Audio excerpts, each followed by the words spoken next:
Before departing the White House for a working vacation, President Trump hailed a slew of upbeat economic news.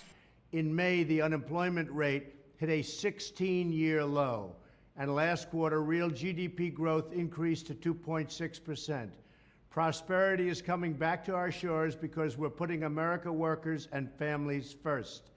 But the Russia investigation remains an unrelenting irritant to a president who has repeatedly labeled it a witch hunt.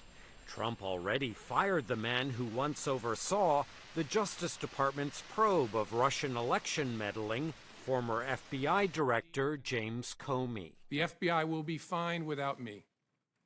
The FBI's mission will be relentlessly pursued. Might he now fire Special Counsel Robert Mueller? The White House is downplaying the possibility, but not ruling it out.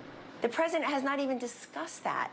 The president is not discussing firing Bob Mueller. Legislation has been proposed that would make it harder to fire Mueller or any independent investigator in the future by mandating a judge's review of the dismissal.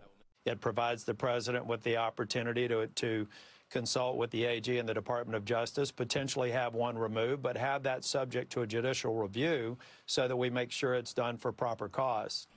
The president has repeatedly slammed the Russia investigation, but Mueller continues to enjoy a sterling reputation on Capitol Hill. Bob Mueller is one of the most respected senior federal law enforcement officials in modern American history. I'll remind you, he's a Republican who was appointed by a Republican. It's in President Trump's interest. It's in the interest of protecting rule of law for Bob Mueller to be allowed to continue this investigation to its conclusion.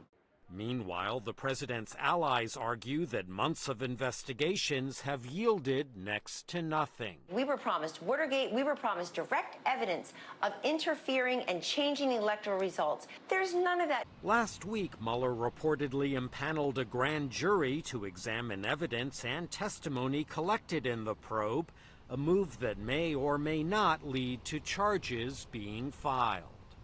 Michael Bowman, VOA News, Washington.